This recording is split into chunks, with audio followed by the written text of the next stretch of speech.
we got a Taurus. It's a 357 Magnum, and this is the model 66, the old style. And the complaint with this gun is pretty simple to figure out.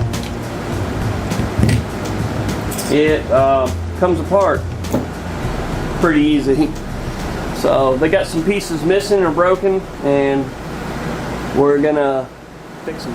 Like I've shown you a few times before, vacuum cleaner belt, tighten up around there, and we are gonna go. These are reverse threads on this one, or it's reverse when you're facing this way. Sometimes the way you're looking at something can kind of get you off, but these are reverse threads.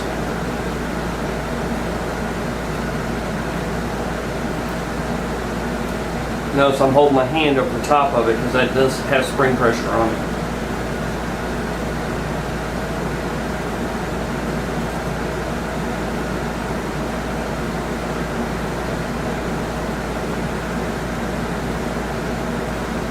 There we go. Now that does have a groove. It lines up to a corresponding lug on there.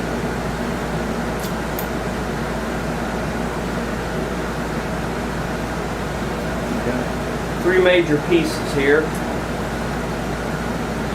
You've got the outer spring and this collar. You've got your, I guess we'll call it 4 major pieces. Your actual center pin, this is what locks it in. And the spring that I just threw. That spring there. That's your major pieces that we're going to look at there.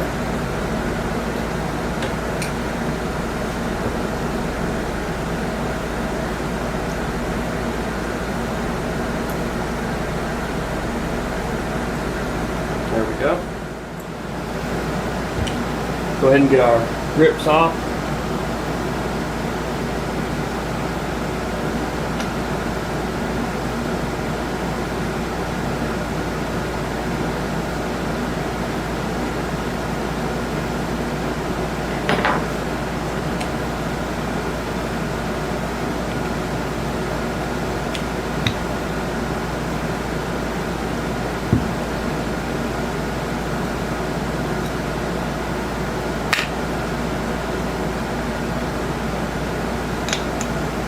Set those aside.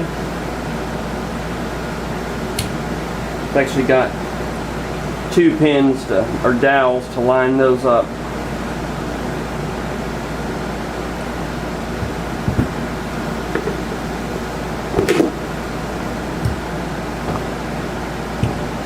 I like these pads because they let me bear down on it and they hold it.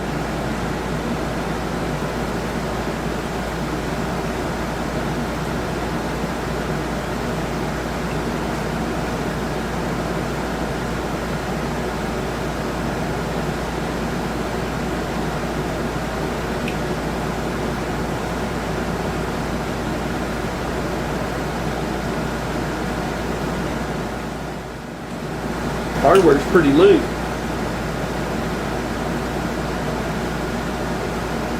Very loose, actually.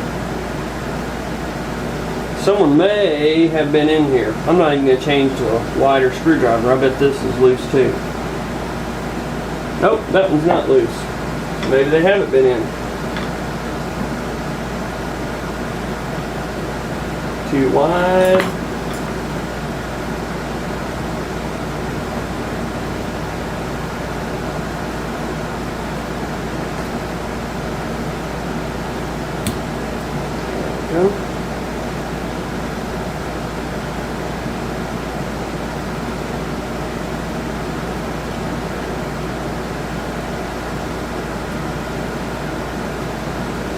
And on all the ones like this, I highly recommend when you pull this hardware out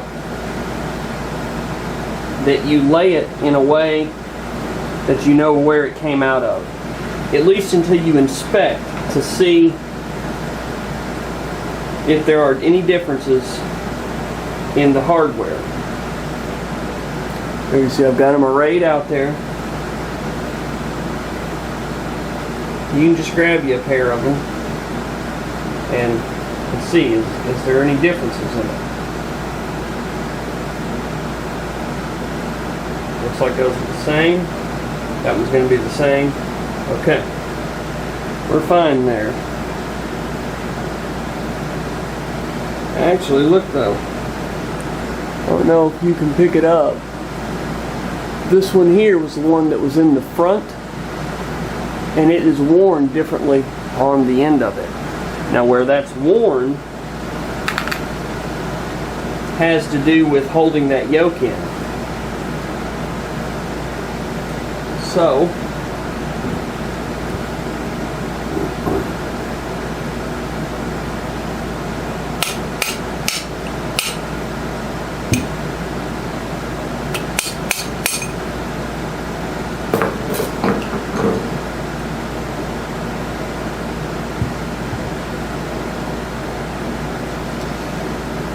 check and make sure you don't lose that detent and spring and everything there. We'll leave it in there for right now.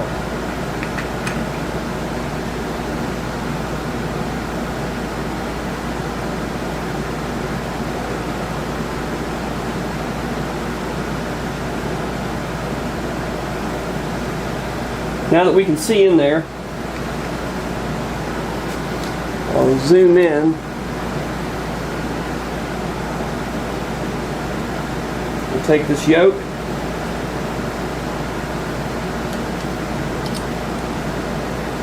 and fit it right into there.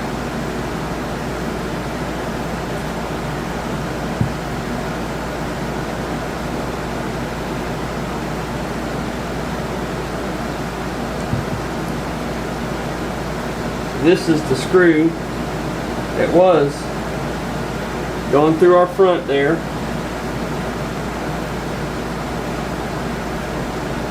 And it looks like it's just worn.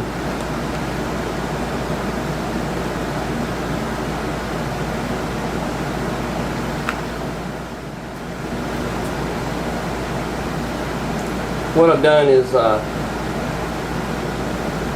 put the cover plate back on with the existing screw, and it still let the yoke come out. I've replaced it. It's not a brand new screw, the one that I put in here, but it's longer and it solves the problem. Now with that being said, it was said to me that part of the problem was the fact that the cylinder came right off of the yoke as well as like a secondary issue. But the thing is that as long as that yoke stays in, this lug and everything, this keeps the cylinder from coming off of the yoke. Cylinder won't come off the yoke unless the yoke is out of the gun. So that's a quick, easy solve on that. And what I'm going to do is I'll show you guys how to get this cover plate back on, because there's a little bit of a trick to it. So give me a second here to pull it back off, and then we'll start over where we're about to put that on. Here we go with our cylinder and everything. We'll just do this off of the vise for right now. You got your center pin, or this is what's got your threads. You want to take your small spring and just run it up to that lug. It's going to run down in there. That'll run to there, and that's together. I have lubed this up just a little bit. You don't want to put much because you don't want all kinds of dirt and everything stick to it and powder. You just want to just give it a little bit of lubrication. Just a little bit, something that will probably wear off after a while. This is not frog lube, by the way. So now that's in there, we're going to feed this entire assembly right in there. Make sure that everything moves.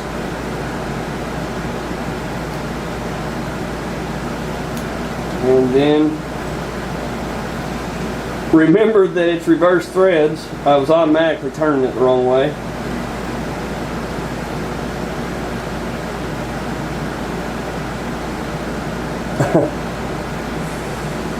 And I'm left-handed.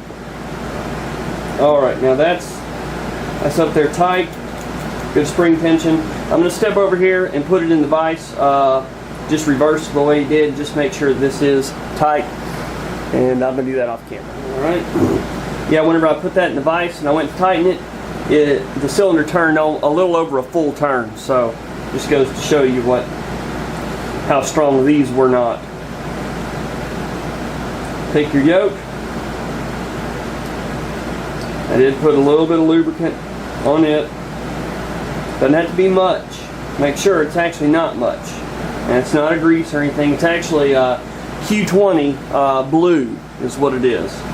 Real good lubricant. Normal lubricant, doesn't take a seasoning or anything like that. Now, go. Run it all down there. And you don't want to close that yet, but if you run it in just a little bit, that way it keeps it from being able to migrate back out of there. Just let that thing chill for a second here. Actually, you know what we're going to do? Because of the way this one's set up, I'm going to let this cylinder hang.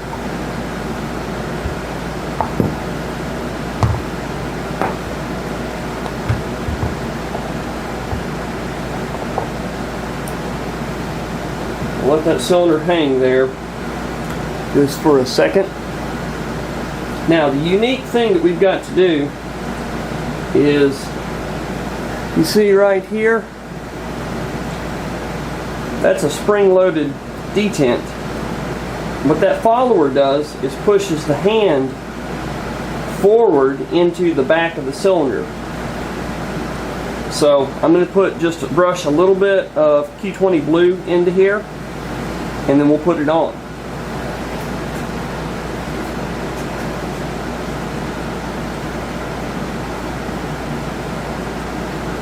See how little I'm putting on there?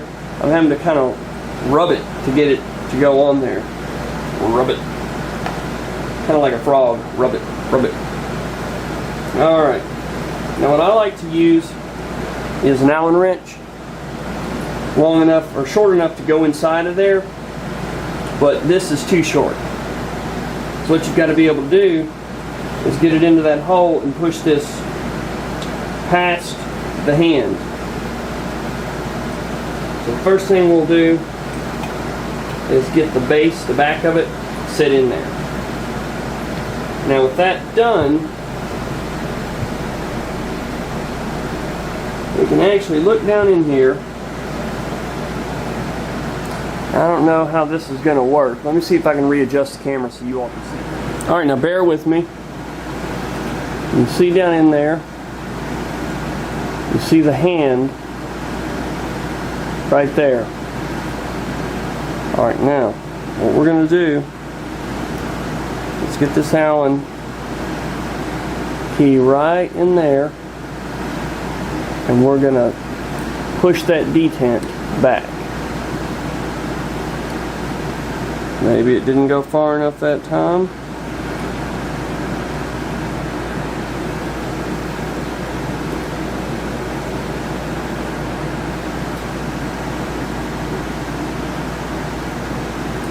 Push it back, and I'm pushing with my left thumb at the same time. Now I'm going to pull the Allen key out, and there we go.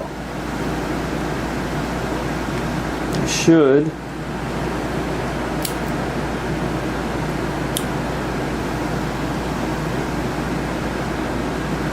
have it set now.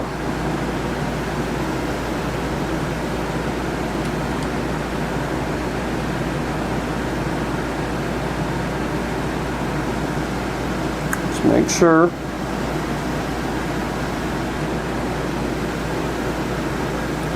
That is working now. Alright. Okay, now that that is on there, and you should have it flat in all areas, and you shouldn't have anything that is, well, that hammer right there, you should be able to get a little bit of flex out of it. If you're not able to get this stuff to move just a little bit, something may not be right.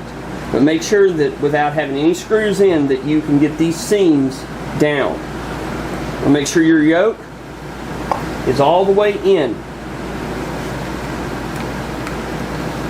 And now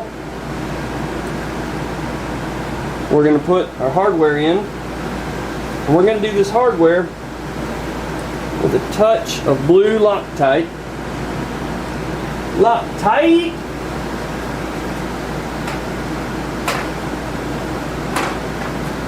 So the funniest thing, took my daughter to the zoo the other day, and they had camel rides, and everyone that I witnessed walk up to the camel ride area, somebody in some group, in each group, besides the ones that were just like, as Mark Levin would say, the drones, the ones that had some type of personality, someone would bust out a hump day, and it was absolutely hilarious. One of those things that everyone around related. They understood what the joke was. It was funny. It was one of those unique times where different groups of people, from no matter where you came from or what the deal was, everyone there had seen that commercial and appreciated the humor in that.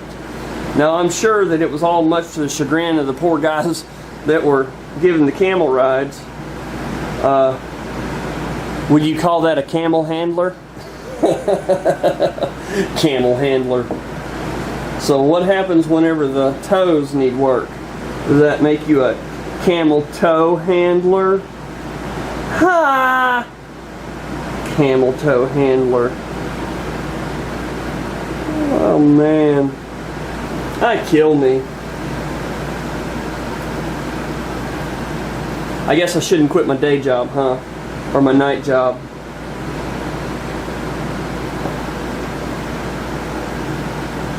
My day job's being a father, so I guess I'm kind of SOL on quitting that one. Of course, I wouldn't think about quitting that one. It's one of my favorite things. That's something I don't understand, how people disown their children, or just some of the things you see out there, the way that some of these parents treat their children. What is wrong with them? I don't get it.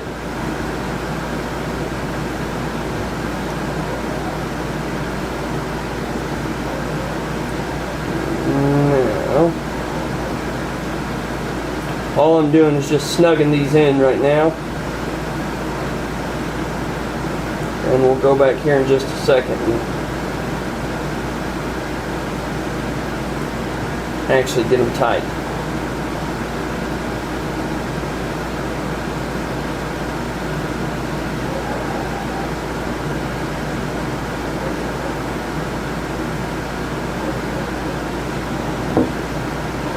Switch to a different screwdriver for this one.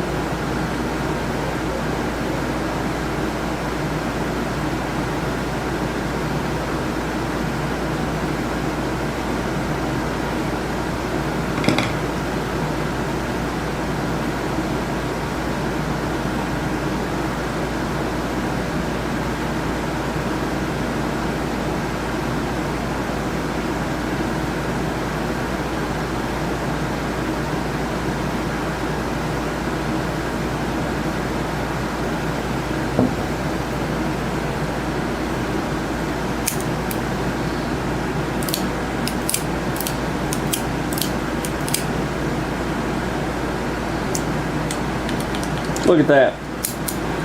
Hey, it works. And what we'll do is, while we are here, since the rest of that hardware was loose, we'll check this one, and it's tight.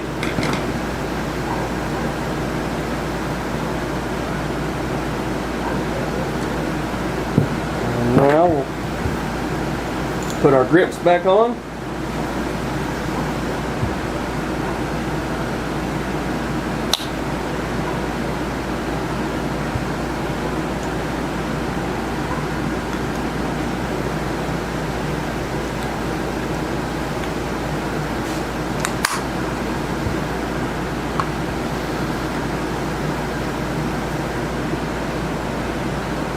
Blue Loctite, and I caution you, don't ever use red Loctite. Well, I take that back, because you know I've done it a time or two, but it's a better idea to use blue Loctite on these grips, because what you've got in there, and I'm sticking it in the wrong side, these little threads, and I'm not even going to begin to try and pronounce what it's called. It starts with an E. Estushin, Eston, whatever, I don't know. I'm a moron, but I don't remember how to pronounce it. I've been told before. But either way, those are just kind of, just barely, crimped or swedged into the wood or the polymer that is the grip. And so, whenever you put some of your heavier duty Loctite on there, your red Loctite and stuff, you run the risk of, when you go to pull it apart, just spinning that inside of your grip material and having it spin right with your screw. So good idea not to use high strength Loctite on that. So that's the Taurus 357 Magnum. That is the model 6060 old style, and the problem was the yoke coming out on its own, and what caused it was these screws had backed out, and after being backed out for a little while, it wore the tip of the front screw off enough, just from it going back and forth and stuff, for that whole yoke and everything to come out of there. And so I put a different screw in, tightened them all back up, lubed everything up, and it's ready to go. One dry fire won't hurt it, and we're good. Thanks for watching, guys.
Never